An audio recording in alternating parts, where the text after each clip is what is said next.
Andy, you can't necessarily have royalties for every time it's not how media contracts work. For the most part, you're gonna give them, in exchange for a fixed amount, you're gonna give them like a license to use your content. That's how it works. So anyways, they finally agreed to do it for the price I want. And then I tell them I have one more requirement, is that in the interview, I don't want you to, because I was asking them, like, are you gonna put like a lower third, animation or like graphics that says the name of my channel or something like that on the TV show? And they're saying like, no, we're not gonna do that. I was like, okay, then I want you to address me as Globic. I don't want you to say my real name. I don't want you to call me Justin or any other name or my full name. I want to be called Globic. And then they told me like, and the thing is like, first they approached me and then we bargained, and then I was like asking them for the money, and then they stopped replying. I haven't heard from them. Like they told me, oh, we'll set an appointment next week. And I never heard from them in months.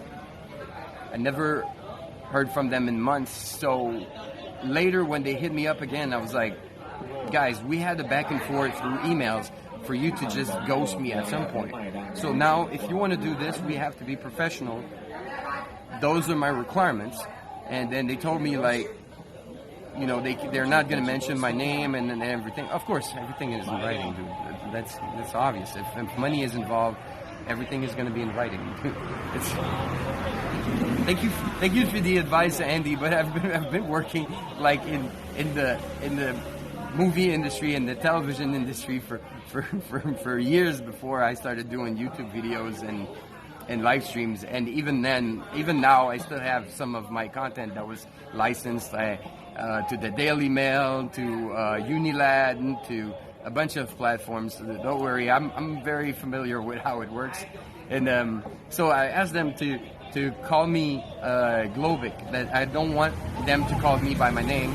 I want to be called Globic. And they're saying like, no, we don't do this. We're not gonna call you by some alias or whatever, something like that. I was like, if I'm an artist, like you have to consider me as an artist or a content creator. If PewDiePie wants to be called PewDiePie for an interview, then they're going to call him PewDiePie. If you have, I don't know, Prince or whichever celebrity is known by like this nickname or whatever, this moniker, then people are going to call that creator by that name. That's like whatever it is. You're not going to impose on the artist like what name you want to call them. That is, it's not acceptable anywhere. Like nobody's going to give you interviews if you do this. So I asked them that, and they're like, no, we don't do that. And in my head, I was like that's the bottom line for me. It's like, and I was even prepared, and I got this shirt printed because I was like, fuck. If you don't want to put like a mention of my YouTube channel, and you don't want to do any of this, I'm gonna make you call me Globic, and I'm gonna have this shirt in the interview and be like, hey, hello, my name is Globic. Like I'm gonna be full on like merged out and Globic, so that they're gonna hear my name, they're gonna know how to spell it, and that's how it's gonna be, so they can find me online afterwards if they like my interview or if they like the content, that the footage that was used or whatever. So I got this shirt printed here in Saigon, and I was like, I'm ready, like I was thinking like, it's okay, I'm gonna use it for my own videos later, but I just thought it was funny because most of my merch doesn't have the name of my channel in bold like this, like so after this, then I haven't heard from them again. They ghosted me again. Oh well. Oh yeah, I had another requirement. The other requirement is that and I shouldn't have said anything about that. Like I shouldn't even like mentioned it during our exchanges, because they don't have a say in this. And my other requirement, and that I should have kept it for myself, but it's that peeled grapes is that I want to make a video about my experience. I want to make a video about my experience, being part of that TV show. And they're like, no, you can't do that. And in my head, I'm like, first of all, you can't prevent me from doing it, because like it's like you can't tell a YouTuber like, oh, don't make a video about our TV show. It's out of your legal reach. Like you can't do that. You don't you don't have any, like, because otherwise, all those YouTubers making commentary videos about X TV show or that movie or that cartoon or whatever, they wouldn't be allowed to do anything, right? So I shouldn't have even mentioned it, but I think it just got to them even more. But in my head, I thought it can only benefit them, because the TV show is going to be out, and I'm going to make a video talking about my experience being part of that TV show. Like, how is that? Like, you get more people to talk about it. So I think all of this together, they were like, all right, this Go Big guy is too much trouble. So fuck it.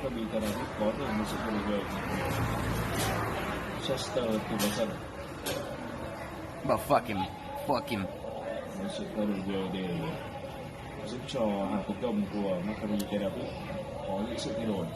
But I just thought it was funny too. I was really amused when I received my T-shirt from the printing company, and I put it on. I was like, oh yeah, that's gonna look good. That's gonna really pop on screen, and I'm gonna make sure that the way I'm gonna frame the camera is really so so that they see it well. The MSM do what they want while acting holier than thou. MSM, what is MSM? I don't know what you're talking about.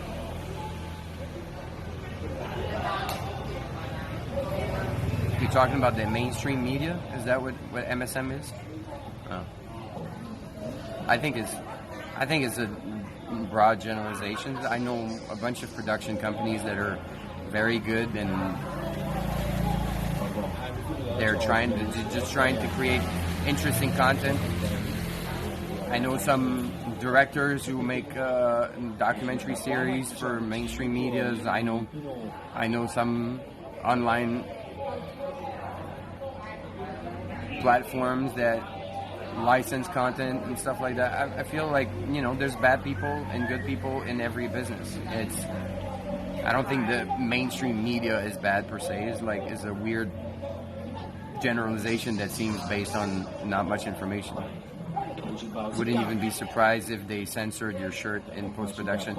I was thinking about that. Finally, that they might try to do that. And you know what? When I was thinking about that, I was thinking that during the interview I would keep moving. I would go like this and be like, and then I was like, if you want to blur out my shirt, I'm gonna make you work. I'm gonna make you track that logo and have like the blurry part, like follow me, and I'm gonna be like, just go like this. They can still blur it, but I'm like, all right. It's going to cost you more. Well, post-production, dude, this guy is most likely paid by the hour, so they're just going to have to end up spending more money on their post-production budget. Not that much more money, but maybe a couple of hundred more. just to, and I was thinking about getting like a beanie or some hat with the logo on it. And maybe having like a sticker in the background or something like that. Sometimes they don't even do it in post-production, but put covers on it, like when you're in the audience. Yeah, but in this case, they couldn't have done anything because they would have to do it in post-production because it would be like a Skype interview. So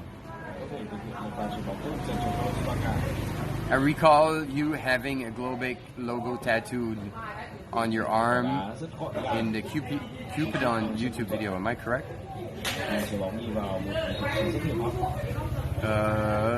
First of all, that guy is not me. The Cupidon guy is not me. And no, there's no Globek logo there. I was not even making YouTube videos back then. I just posted it on the channel. The channel was just like, how can I say? It was just there to like an online portfolio, and that was a fake movie trailer that I did. The competition to create like a fake movie trailer, and I did that one. It's just like, you know, working. What? F? Back? Oh, that's weird. Like putting, like in porn, putting tape over stuff. Not that I know, like. Dude, 8-ball, you think that Cupid guy was me? That dude is much bigger than me. I don't know if I should be insulted. It's my buddy Mike. Mike Free, but I don't know. Actually, we see me in that video, but I'm not the Cupid guy. I'm a guy on a date, not the Cupid guy itself. I'm a guy on a date, and I get shot in the back.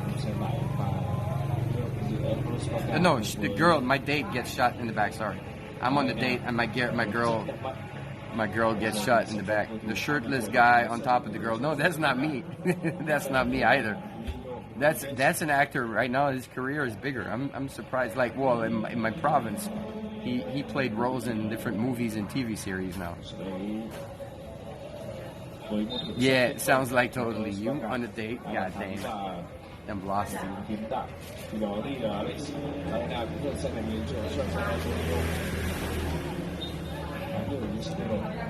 You're lost.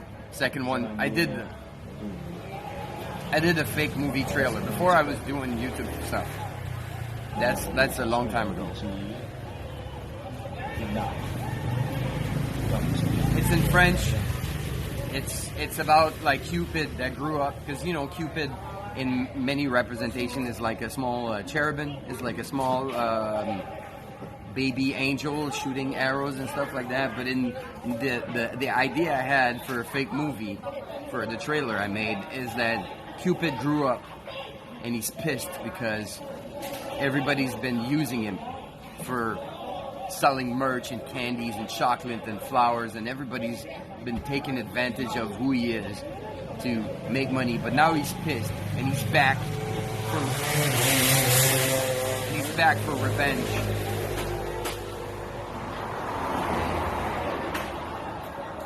back for revenge, and sounds like a raw re-up? No, definitely not.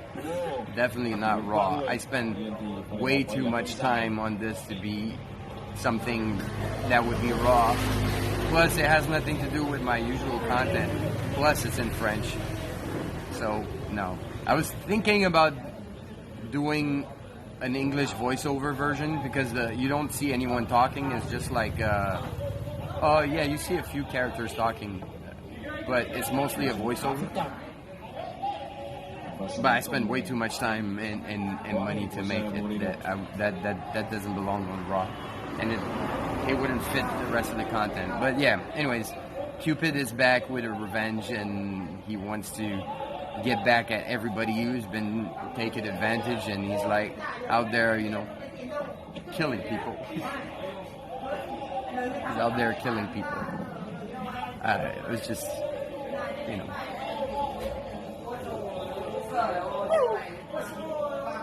I'm on here for finally. He loves me. Oh man, I'm on tabarnak. What are you doing?